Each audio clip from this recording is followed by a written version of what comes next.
All right, guys. Again, my name is Sheldon Paul, Managing Director of Blu Networks. Thank you very much for joining us today for 7 steps to implementation. All right, so the presentation is, the whole engagement, is actually laid out. Let me just get these slides. We have a 45-minute scheduled webinar.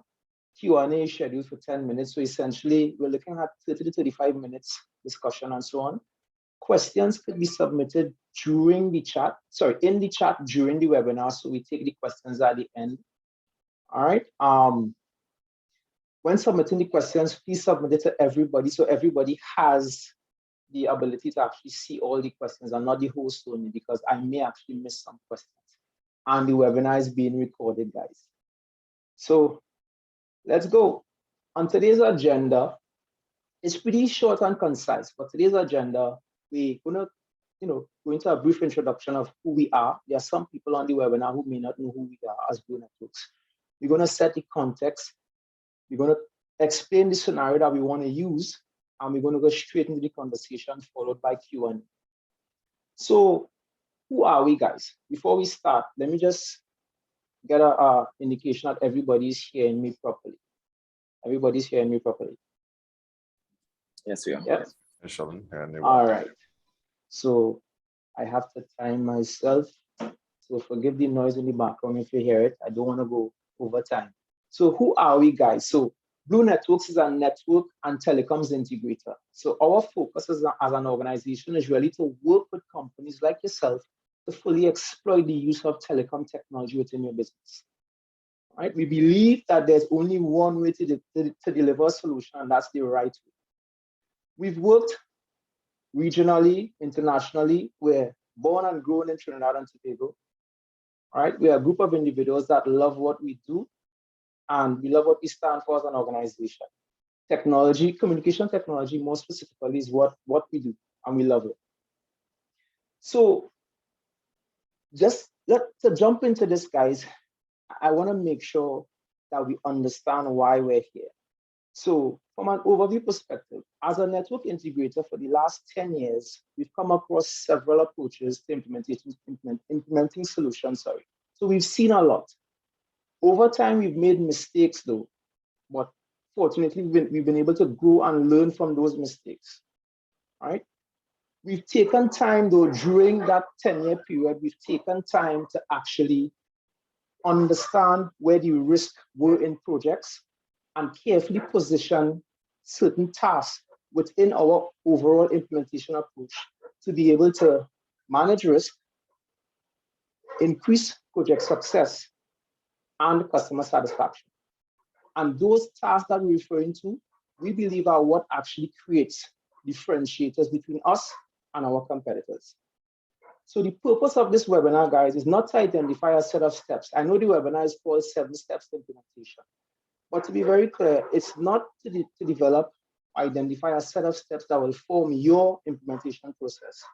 It's more geared at identifying the risks that we have grown to understand in implementations as an organization over the last 10 years, and how we actually include specific and carefully designed steps during or inside that approach to address those risks. So the webinar will push you guys.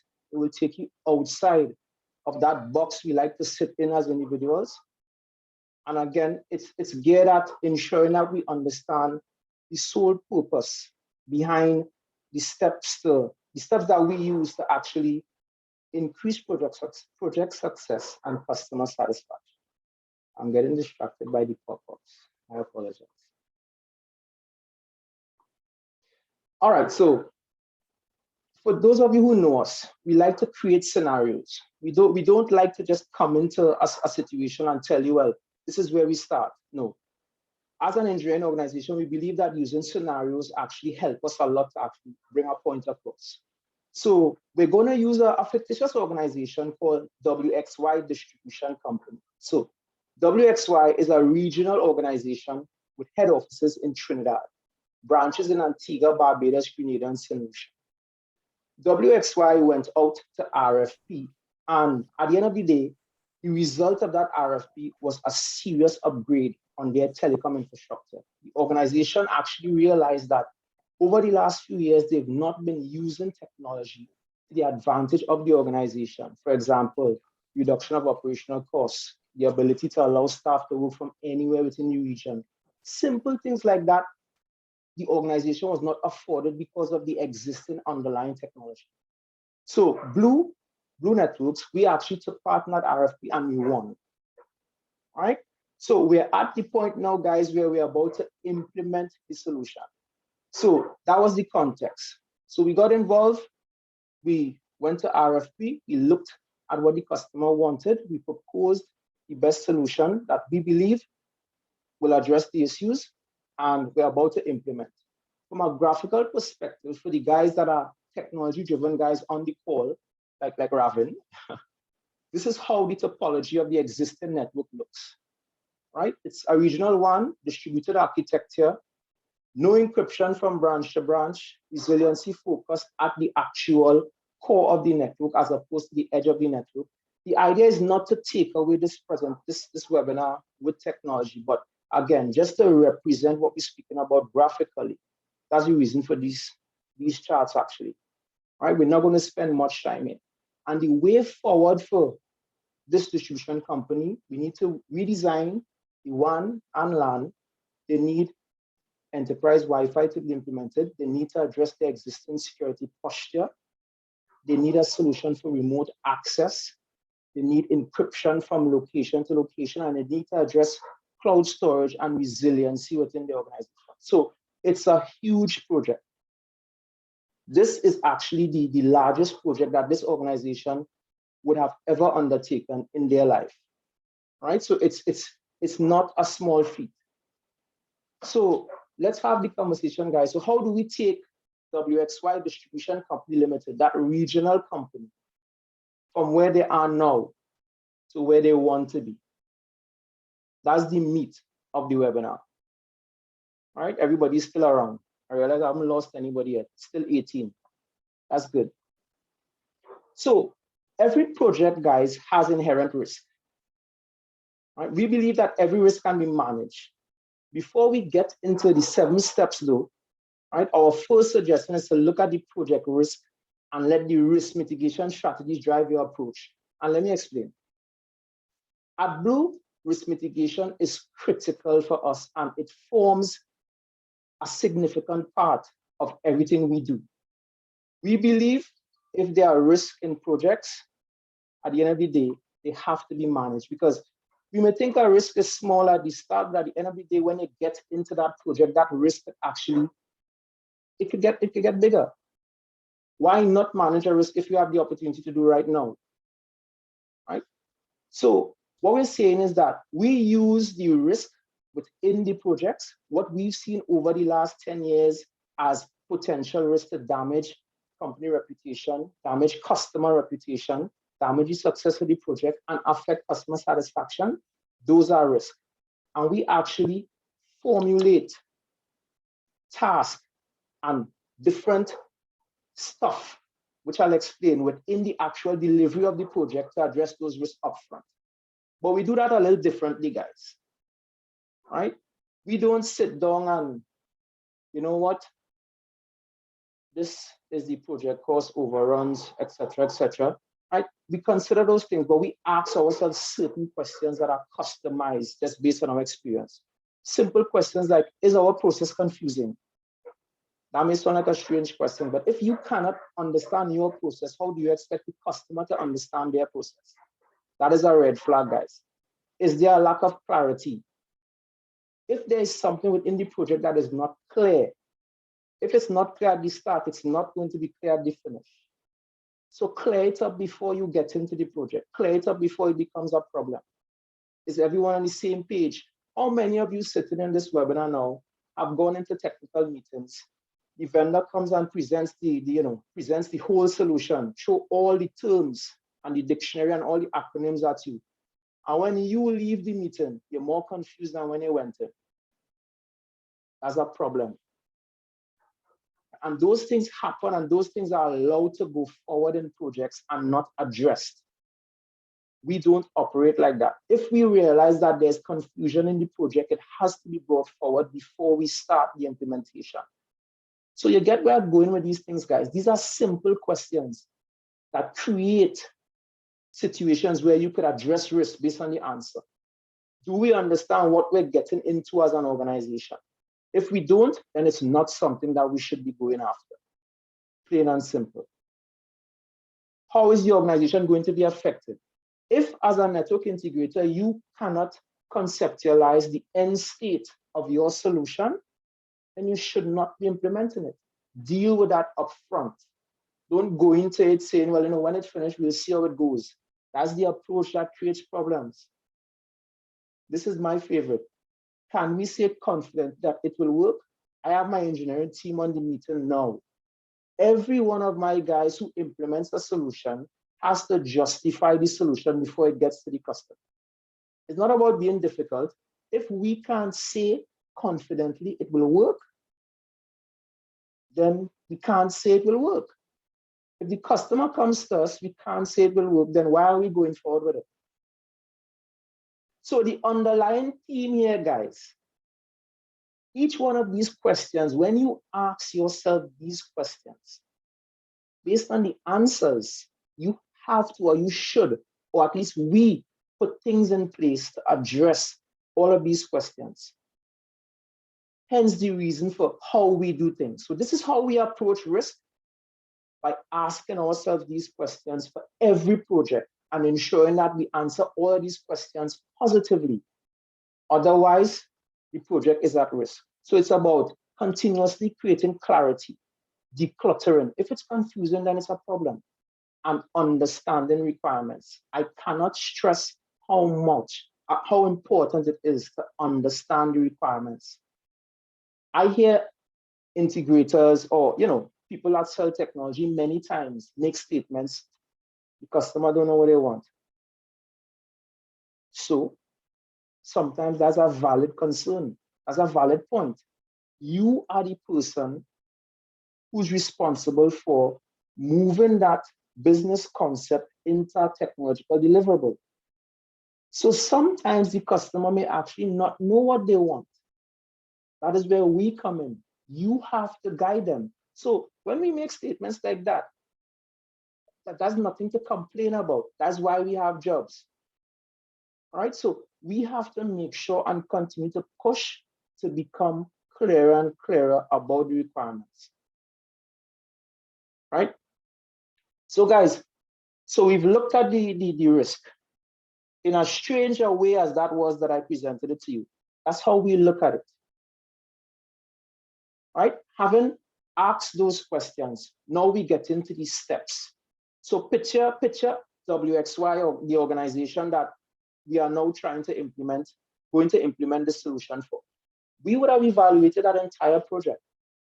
We would have asked all the questions. So every last deliverable within the implementation approach itself will be based on addressing risks that would have been identified when answering these questions.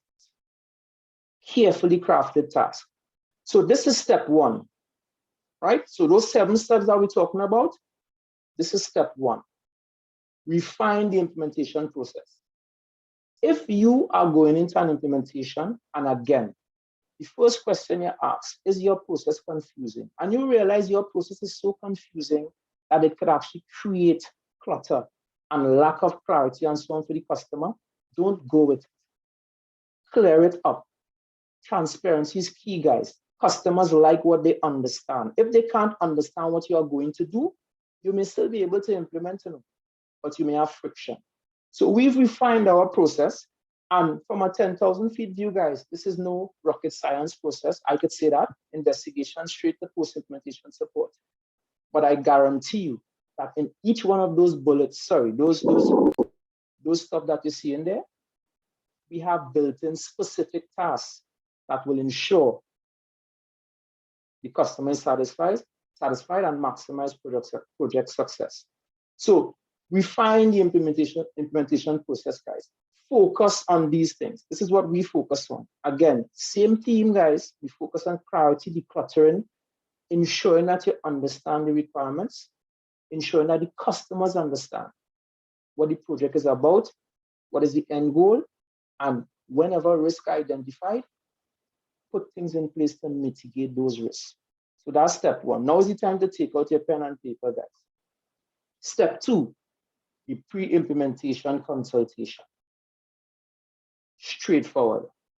Why is it not a common operation? Before we go into an implementation, we sit and we talk to the customer. Some may argue that it's okay, all this talking, but there are many times we get to implementation and the customers still don't have a full understanding of what has to take place in the environment. They have concerns, they have fears, they're not sure. Okay, are we going to be able to work properly tomorrow? What are we really going to configure? Sometimes you have the technical people asking those questions. So where are we going to do this work again? The point is, there is still a lack of understanding. You may know what you're going to do, but be fair to the customer. Put them sit down and ensure that you walk everything through. Right? You see that last bullet, walkthrough of the MOP, which is method of operating procedure. That's a document that we use as part of our implementation plan that spells the implementation out from A to Z. Every last step, every last key punch, every last rollback procedure, everything is in that implementation plan that is signed off and very visible to the customer. That creates confidence, right? The pre-implementation consultation is very important, guys. Step two, we're still creating confidence here and we're building comfort with the customer. The services list. Again, this is something that we've seen many organizations, they don't have it. And that is fine, right? That is fine. The point is, it's something that organizations should implement. And if you look at this definition from Cambridge Online Dictionary, a service is a government system or private organization that is responsible for a particular type of activity or for providing a particular thing. Every business delivers a service. That's why they're in business, to deliver service and to gain revenue, right? What is the services list in the context of our implementation, guys? So WXY, has many things to implement.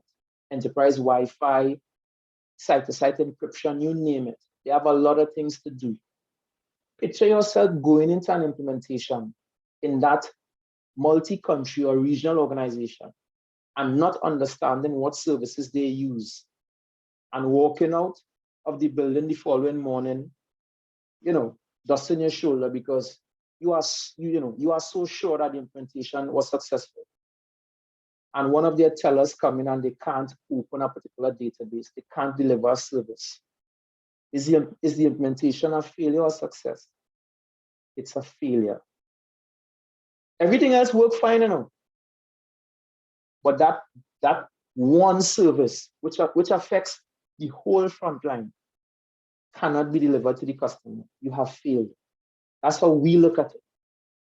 So how do we mitigate that, guys? So guys, you realize we're still mitigating risk, right? How do we mitigate that risk, right? Address the customer confidence and maximize the success of the project. We work with the customer to understand every last service that the business uses on a daily basis. List it down. Understand the machines that are responsible for it, right? That actually provides a platform for testing availability of those services pre and post implementation. So when you walk out and you're dusting your shoulder, all these services were tested by yourself and the customer and signed off by yourself and the customer. So you leave the implementation with confidence, you leave the implementation, the customer with confidence, and everybody can sleep. Simple things, guys. It's not rocket science today, but these are the things we do, and we know that they make a difference. Step four, well, we see this every single day. The Wi-Fi survey, guys.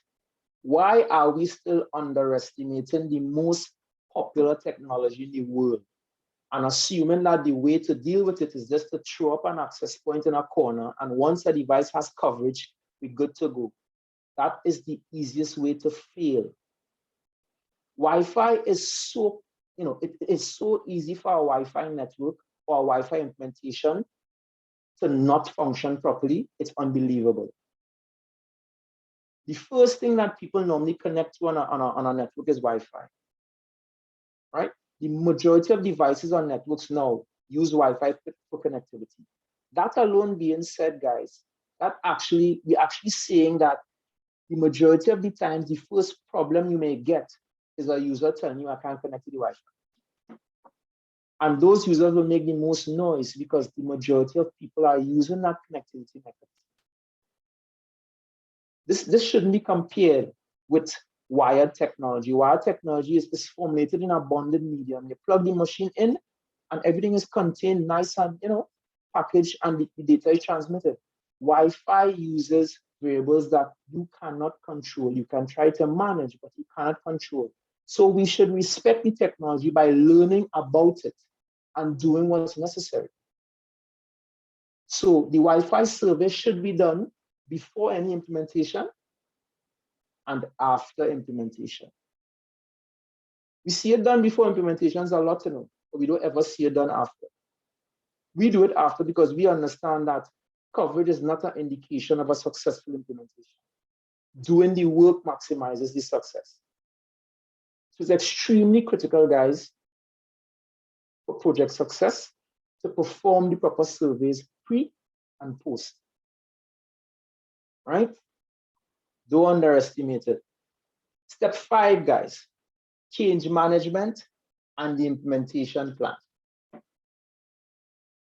What is change? So in the context of this regional organization, now we have to implement all of these technologies. A change could be defined as everything that we're actually going to do at implementation will be considered a change. A change as defined by ITIL, right? This is the addition, modification, or removal of anything that could have an effect on IT services. So frameworks like ITIL and COBIT are focused on managing service delivery. If your organization cannot deliver service, they may just have to close their doors. They cannot satisfy their customers. So managing change is a huge part of managing service delivery. So change management is critical, guys. There are many organizations that we work with who know what change management is, but they don't really use it. And that's fine. When we come to the table, we work with them because we use it. And that takes different forms within a project. It takes forms, for example, that method of procedure that we spoke about. That is a change management document. If that document is not signed off, we don't perform any implementation. That document identifies the risk. That document identifies rollback procedures. That document identifies rollback triggers. If we're working on a project from 4 in the evening to 12 o'clock, we have a window of 4 to 12. So great. But at 11:30, we're still trying to fix issues. That was not managed properly. Using the change management framework, we may do something like identify a rollback trigger, meaning if we are not at this point by this time, let's issue the rollback procedures, right? And let's give ourselves 2 hours to roll back safely. So that reduces our window to fix problems, but it actually manages the service delivery to the organization. It makes no sense trying to look like a superhero and still fail. So you have to know when to pull back and accept the fact that, okay, we need to try this another day. That's not a failure, that's managing change. Right? So change management and the planning of the implementation is huge, guys. Let's stop underestimating it. That's critical for us. Step 6. If we go back, and I want to do this, guys. I want to do this on purpose. You see this question here? Is the customer capable of driving the car? And what happens after implementation? They may sound like funny questions, but let me explain why. You've implemented a whole set of technology. You, as the integrator, you understand what the technology is supposed to bring in terms of benefits for the organization. But let's go a little deeper here. Does the business and their employees understand what the technology is supposed to bring? Do they understand the benefits? Can they use it? Can they use it properly enough to exploit the benefits so the business can actually realize what they're paying for? If the answer is no, then we have not done our job. We've implemented, but if they can't use it, what's the sense? You will be called every day. And I don't have my helmet. I'll leave it outside because I wanted to put on my helmet when I say something like this. I'm gonna make this statement now, guys. We need to stop doing business for customers to call us every day. At least we've stopped doing that, right? Because we don't believe it's a positive thing when a customer has to call you every day for a problem. We don't believe so, especially after an implementation you've just done. Think about it, guys. If you've just done an implementation and the customer has to call you 5, 6 times a day, is that good? That's not good. You could mitigate those risks by putting things in place, right? Putting things in place to ensure that if something goes wrong, somebody's on site to address the problem, right? So I actually started speaking about support, but that's fine. So knowledge transfer, but that's fine. So post-implementation support in this case, same vein we're talking about here. If the customer is not capable of driving the car, if the customer is not capable of, really using the solution for what it's geared to be used for, then let's deal with it. Put something in place to mitigate risk, right? After we do an implementation, we always have an engineer on site, right? So if we do an implementation and we're finished Friday, the business opens on Monday, the engineer will be on site on Monday morning to work with the customer. They may have nothing to do, but the point is if something comes up, you just reduce the response time if we had to respond from the office. That increases success, guys, and that increases customer confidence. Little things like that you can do to make the project successful.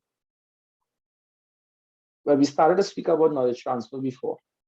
So at the end of the day, again, the business has to be able to, after spending all that money, be able to realize the benefits of the solution.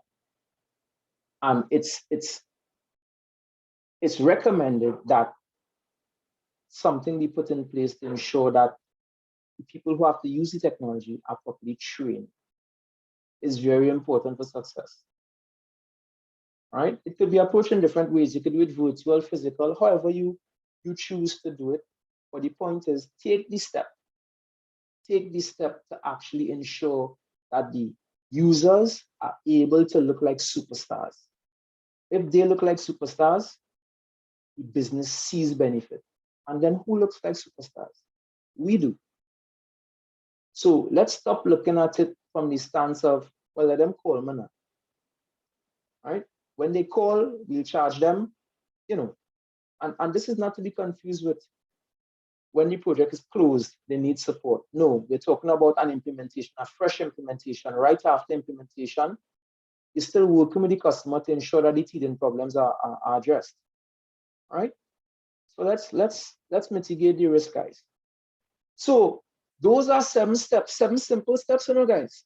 And it look like I have 7 minutes still from 35 minutes. So that's good. Those are 7 simple steps that we have implemented as an organization and dripped it at different points through that process, investigation, straight to post-implementation support.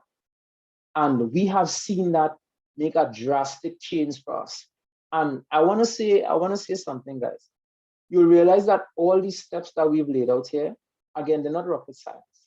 All they do is require you, or in this case, us, to go the extra mile, right? To ask more questions, to be thorough. We say this all the time at Blu, right? If we don't have all the information, we cannot build, right? None of my engineers go to the devices before we have a plan, understanding what has to be built. It's not that they can't do it, they could do it, but we try to build a discipline whereby we build using blueprints. So if we go through a process whereby we gather all the requirements, during the investigation phase, we gather all the requirements and we find the proposal that was actually submitted to the customer. During the design phase, we go through the requirements again, starting to build the solution straight into the low-level design. That low-level design is signed off by the customer. If that design isn't signed off by the customer, the devices stay in the box. We are not building without a plan because we'll have rework. The engineers will spend more time on the project because you know what? Every time you build, you have to ask somebody a question. What the customer wants? No, that's not how we operate. When you get in front of the device, the LLD or low-level design is in front of you with all the details down to the last parameter. That's how deep we go. So you could pass that plan to any engineer on the team and we can get it done because it has been thought out properly and documented properly. These steps all speak to the same theme, guys. Clarity, decluttering, risk mitigation, understanding the requirements. It just takes some more time. It just takes time. Pushing the envelope and being thorough. So it's not rocket science. All right, guys. You can unmute. We can have a conversation. Any questions? 5 minutes to spare still. Out of the 25 minutes. Question in the chat from Schofield. All right. Let me go the chat.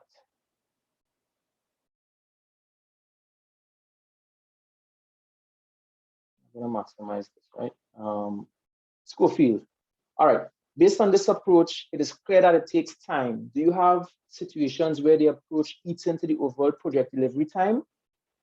Schofield, a very, very good question. To be honest, this is how we plan. So normally when we plan a project, all of these tasks that you're seeing here, and you have not seen all of the tasks, you've seen 7 steps that we implement, but those are high-level steps, right? But all of those steps and all of the tasks are actually included in our project. So it's not something that we have to budget additional time for. But to your point, many customers initially may see it as, well, okay, the last vendor didn't check that. So sometimes we have to justify our additional time, you know, in terms of approach. Like if we have to go to a building and we have to survey a building, but the other vendor didn't come with all those tools, what's the difference here? You know, we have a lot of those justifications to do. But to answer your question, it doesn't eat into our time because we budget for that time upfront because it's how we operate. All right. And if so, how is it managed? I think I answered that. In some situations, though, especially when the project is huge and there's disparity with respect to what the customer expects and our approach, you know, we have project managers that work with us to manage that, but generally it does not eat into our time. You have our next question. Do you see this approach increasing delivery cost? We have been told by different customers that our cost is not the cheapest. And let me say this publicly, we don't aim to be the cheapest. Our aim is to add value. And we cost our solutions based on the value that we add and what the customer wants. So, I mean, I make no apology by saying that sometimes we are not going to be the cheapest, but that is never our focus. We have to focus on delivering what is required of us and adding value. So that is at the forefront of all our proposals. What the customer is asking for, make sure that is satisfied in the best way possible. All right. I have another question. You mentioned the services list. How do you handle an organization where the resources may not be able to produce a service list, but they are still pushing forward to start implementation? Jeremy, I just heard your voice. How often do we see this? Very often, actually. Very often. So we take it very you know, we take it easy. We work with the customer to develop the list. We look at it as a challenge because we try to get the customer to understand that creating a service list is not just about us, it's about them actually understanding what the business actually delivers from using the relevant technology. So many times when they get over this exercise, they have something that their organization can use for other projects. So we see it very often, but we handle it as we see it by working with the customer to have them understand the value of building the list. I have a next question. Do you recommend that organizations get in the habit of building a service list and even keeping it as a company document? Absolutely, Adana. Absolutely. It's a document that should be, placed with the other technology-related documents for the business and updated accordingly as the business evolves. Next question. With respect to the post-implementation support going more than the proposed time, do you have an offering in place to address when this happens? We absolutely do. The offering is called Blu Care. So Blu Care is our post-implementation support. So there are situations where, and this is not to be confused with a live project. So a live project is we are working on this project till it's finished, right? Once the customer signs off, and we have many documents to sign off based on discussion with you guys. You guys can see that when the project is signed off and it now becomes operational, then we go into a mode of post-support engagement. So the same customer can come first as for a support contract for a certain amount of hours with response, have access to the engineering team and so on. So the answer to that, Adana, is yes. We have an offering for post-implementation support. So that is 35 minutes. That's great. Right. I have a question from Ravin. You mentioned the Wi-Fi survey pre and post implementation. Can you give me an example of how a wireless client can have coverage and still have a bad experience? And how will the survey pre and post avoid that? Ravin, where you want me to start? All right, so first of all, Ravin, let's just get this out of the way. And I know you know this. Coverage, as when you see those bars we look at the bottom right-hand corner, if it's a Windows machine, the bottom right-hand corner of our screen, that's not a true indication of experience. That is Windows interpreting the signals provided by the wireless card and producing a graph to you. So you could have full bars and the client still having a bad experience. Because, as we mentioned before, wireless is something that has many variables. So take the 2.4 gigahertz spectrum, Ravin, and for everybody that's listening, that's the most saturated frequency within the Wi-Fi space. Microwaves, cordless phones, sometimes fluorescent lights, a lot of stuff interact with that frequency. So your machine could have full bars, but when you turn on the microwave at lunchtime, you realize your data is sticking and it's not moving. So we have been trained from the get-go, guys. Coverage is an interpretation of the machine, right? Coverage doesn't indicate the experience that the user is having. What indicates the experience that the user can have is proper testing, like throughput testing and so on, which we do during the survey. So to answer the part B to your question, Ravin, how does I'm looking at the question. Right, how will the survey pre and post avoid that? The pre-survey, first of all, will give you an indication of what's in the spectrum. How busy is the RF environment even before you do the implementation? If before you do the implementation, you do the RF survey and you realize this building in the middle of Port of Spain and everything is being used, then okay, you're coming into an already saturated space. So let's look at implementing this using the 5 gigahertz frequency. So you can make decisions based on your pre-survey, which frequencies to use, which channels to use. You know what? I'm not going to bond the channels. I don't have the space. So let me use the 5 gigahertz channel and a 20 megahertz channel space. And I know I may be losing some people. It's a technical question, so based on Wi-Fi. But the point I'm making, Ravin, is that testing before gives you the ability to make decisions based on the design and what the client can potentially experience. Testing after gives you ability to test what the client is actually experiencing and still make decisions and changes on the design. The problem is when we expect that everything is fine and we just walk away. That's where we get hurt. Right? I hope I answered the question, Ravin. So, Roger Griffith, is there sometimes the need for agile implementation? Excellent question. The answer is yes.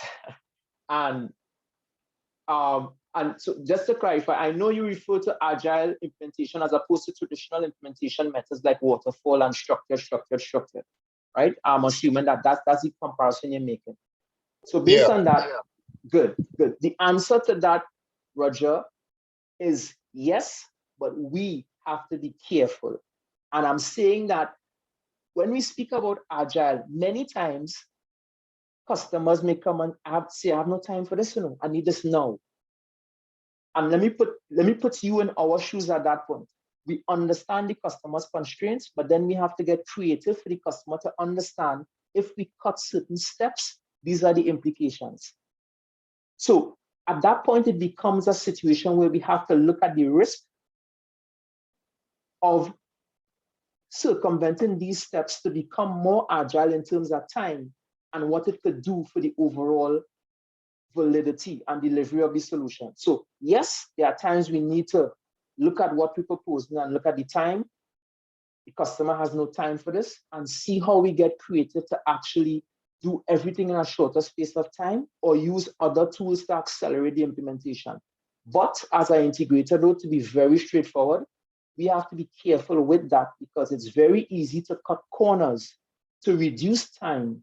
And then we have a situation where it doesn't function or there's a vulnerability or we didn't consider this.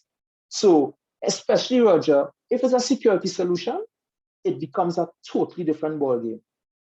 When you talk about agile as opposed to following certain approaches, it's a totally different ballgame. So we have to come to a point where we have to weigh the risk. All right, so the answer to your question, yes, there's sometimes a need for agile, but then according to the solution, there is a need for a conversation with respect to what do we lose and what do we gain. I hope I answered the question, Roger.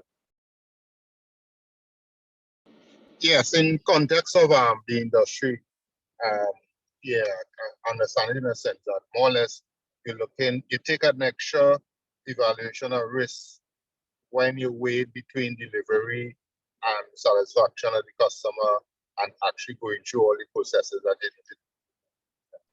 Correct. And to your point, Roger, now I just want to push this a little more. If it's an Ethernet switching solution, the risk with Ethernet switching is different to the risk with implementing a firewall. The risk with implementing a Wi-Fi solution in a very crowded area where there are potentially huge threats for intrusion and so on is totally different. So it depends on what we have to implement.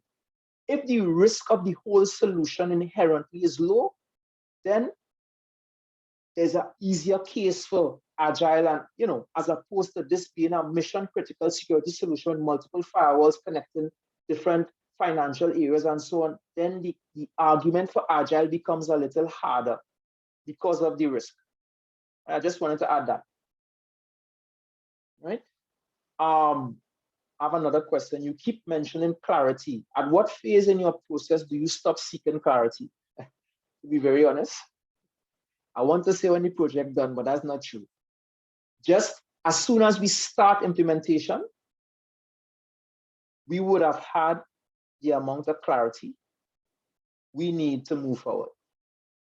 All the I's should have been dotted, all the T's should have been crossed, the customer should have been up to speed, right? All the devices built and tested according to spec. So at that point, anything else may be considered scope creep and it's not a situation where we forget something. So just at the beginning of the implementation stage, Adana, we should have had enough clarity. But pre-implementation, everything we do is about requirements confirmation, more clarity, and ensuring that we understand what has to be built. Damien, how long a period does the knowledge transfer take? That depends on the organization. Anuj, you on the call? Yes, Shannon. Right, so without calling the customer's name, Anuj. So Anuj is one of our engineers, Damien. Anuj delivered a knowledge transfer session based on a security device implementation this month. That knowledge transfer session took how long, Anuj? Like 3.5 hours. Right. And Damien, it depends on the interaction of the team that we're training. So it's not a situation whereby, hey, we quote you 2 hours for knowledge transfer, but you know what, they have questions, it's going to 4 hours, we send you another bill. No, knowledge transfer is important to us. So we take the time that is necessary. So we factor it into the actual implementation, and we take the time that is necessary. We have to budget for time, yes, for cost reasons, but it will depend on the interaction of the team and the ability of the team to take that knowledge transfer. So it's no defined time. All right, thanks, Damien. Any more questions, guys? It's 2:44, doing better at this thing. All right. Any more questions? Did I lose anybody? Jeremy, you seen any more questions that I missed? No, we don't have any more questions yet so far. All right, guys. If we didn't catch everything, if you send any more questions, we'll get into it, and we can always send the responses. No, I just want to pass something to you guys. So everybody on the webinar, we're offering a complimentary 1-hour consultation to be scheduled in January though, right? Just based on workload and so on. So after the webinar, you'll be sent an email with a few questions just to get an understanding of, what the environment looks like. So when we come into the consultation, it's not that we don't know what we'll be going to be talking about, right? You can actually schedule using this email address, sales@bluenetworks-tt.com, using the promo code 7steps, or once you follow the questions that we'll be sending to you, then one of our guys will reach out to you and we could start scheduling the conversation. So the purpose of this, guys, is that we've realized that a lot of customers, they have challenges in the environment, but they don't necessarily know how to talk about it. You may have things in your environment that you need addressed, but you don't know what may need being addressed, what may need to be addressed, sorry. So this consultation could help bring things out like that. Let's talk about some of your challenges, right? If we can help, then we take it forward. If we can't help and we can recommend somebody, we get to meet you, we get to look at our next potential customer, and we get to show you what we can do and how we approach situations. So look into it, take it up, right? All right, guys, it's 2:48. Thank you very much for the time, right? Just want to see, no more questions, right, Jeremy? No more questions. All right, guys, again, I know you guys are busy, so let me don't overdo the time. Thank you very much for taking the time, out of your busy schedules to allow us to impart some knowledge on you. Thank you for all the support, and stay safe, guys. Take care. Okay, thanks, Sheldon. Yeah, No problem. thanks, Sheldon. Yeah. Yeah, Sheldon, thanks. Thank you very much, Sheldon. No problem.